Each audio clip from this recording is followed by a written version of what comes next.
Dan Dicky Dojo.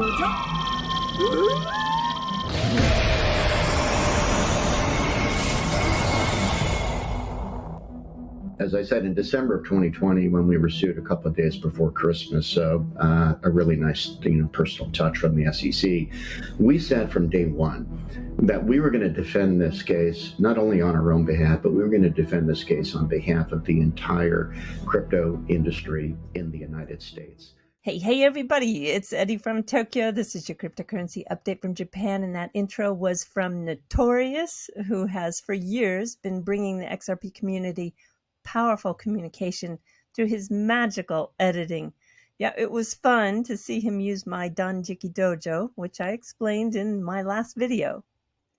Today, I have what I think is super interesting. I woke up early this morning to host former Ripple Senior Director of Product, that would be Craig DeWitt, and I'm going to share some of that with you.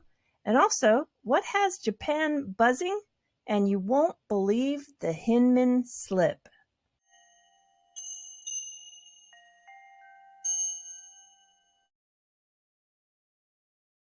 So I work for a venture fund, and we talk to a lot of, let's call them token issuers, that inform me that they are planning on passing the HINMAN test, which is HINMAN test, which is,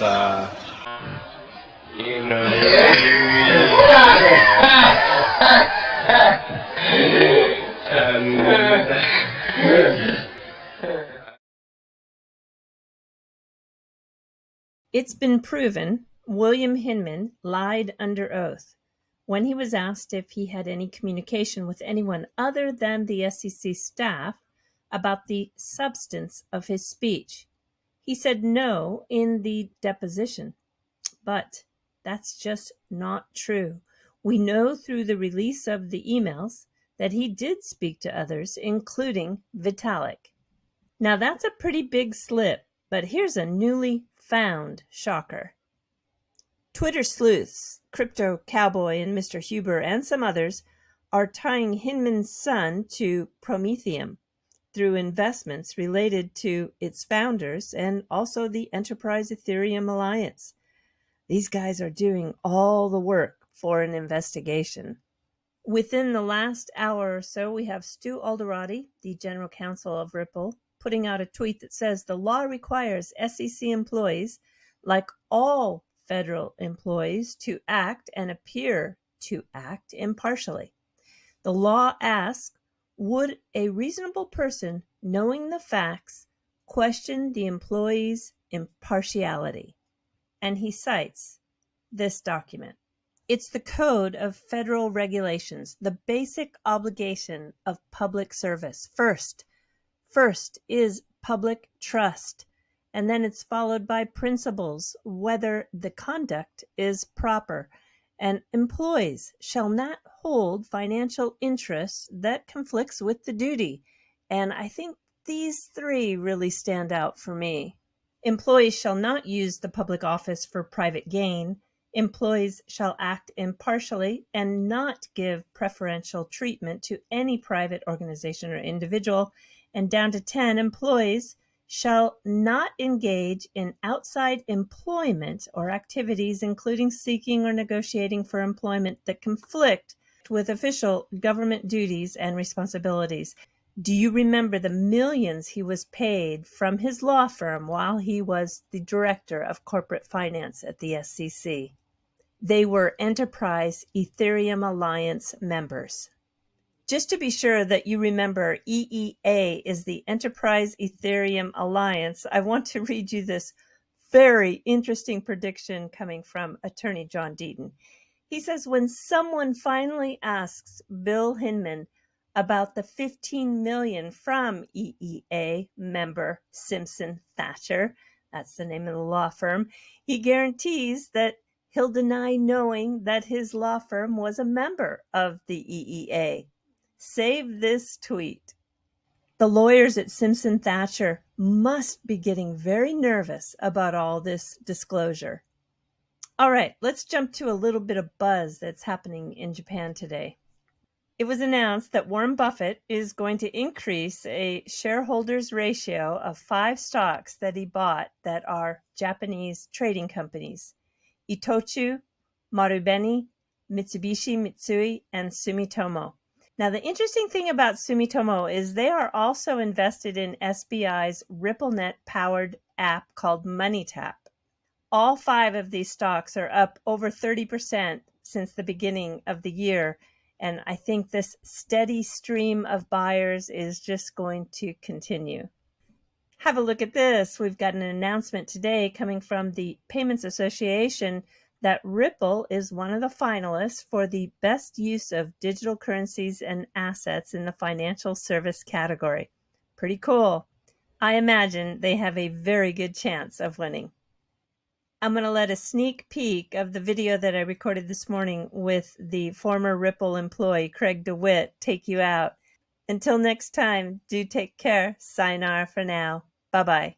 And we see the forefront at NFTs being beyond just art, which I think is cool, but is small in comparison to what NFTs can actually accomplish. And that is, we make it easy for people to take these NFTs and to get utility out of them. Because I've been saying it from day one, even working on the XRP ledger, utility matters. And it matters the same thing when you're talking on NFTs. It dawned on me, and I was talking to Amir, it's like, hey, there's real magic in this NFT use case. There's some serious mojo here. Mojo, another word for magic. It's like, well, how do we supersize it? How do we supersize it? How do we make it available to everyone? Well, it's called the company Super Mojo. And that's where the name came from. What we built is an application layer on top of the standards that allow NFT interactions on chain, including the DEX.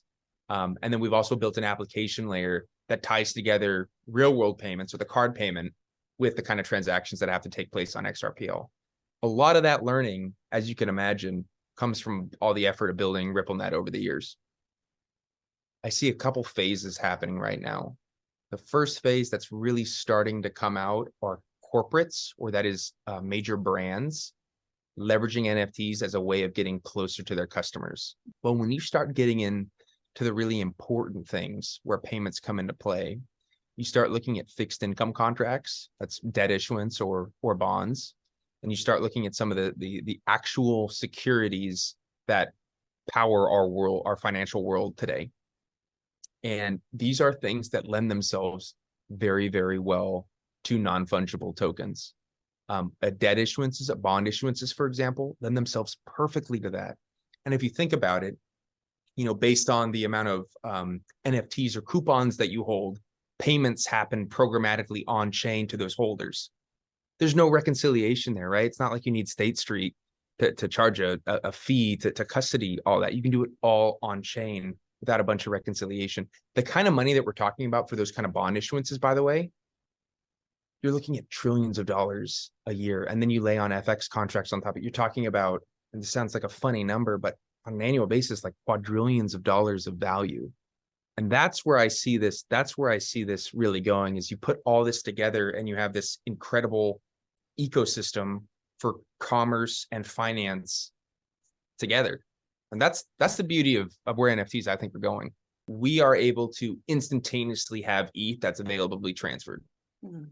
Now, what they're doing behind the scenes, I believe it's an aggregation of a bunch of different liquidity providers. Some of that may be an amount of float, so I can have instantaneous access to it. But from a user perspective, I don't necessarily care. It's just bam, trade, bang, withdrawal, and now I'm able to use this in any kind of on-chain economic activity that I have. I see. So the arrangement to be able to utilize a market maker or an exchange, and so you've got this wide breadth of partners, if you will, for Liquidity Hub that makes that liquidity doable, accessible 24/7 at any time, as those inventory levels change for whatever reason they're being used out in the ecosystem. I got it. That's exactly right. And what's most important about this is that I don't have to manage 10 different relationships to play that game, right? And then identify where the best trading levels are across those and break my trade up and then reaggregate and pay the gas. And it's not my business. I'm not a hedge fund, right? I'm Yeah. trying to make NFTs easier. And so I don't want to deal with any of that. Liquidity Hub handles that all for me. And I know I'm getting the best price. I know it's instant, and I know it's, reliable because they're already moving tons of money. So it works algorithmically where it's not real people sitting there behind a screen looking at different spreads. I mean, it's done automatically. That's right. Because it's instantaneously, as soon as I need funds, I have funds. Yeah, pretty incredible. Yep. And yeah. And if you think about it, it's a core technology for what you'd even need for ODL. Yeah. Right. Because when you think about what's going on with ODL, you really kind of have that going on two sides, like call it like Euro XRP, XRP, PHP, what have you. So it's kind of like two liquidity hub trades with a withdrawal. And so this is just like if you break a piece of that use case off, and now you have this instantaneous trade and then withdrawal. So that's really how it functions. And you can think about from an outsider's perspective, if you have flows kind of going both ways, you can create a very healthy business off of that. Yeah, and I imagine it's just not, as the build out of CBDCs and stable coins, I'm sure that will also be a part of the Liquidity Hub solution too. Oh, I mean, if you can imagine, if we had a USD CBDC or a Euro CBDC or what have you, any kind of token, if we need to get in and out of that country, like there's your automatic withdrawal mechanism, right, through the payout network there. And so it all fits together very, very well. Yeah, I like it. It makes sense. And you're right. I think with ODL, Ripple cut their teeth on the process and now just is able to scale it. Yeah. Now it's chopping wood.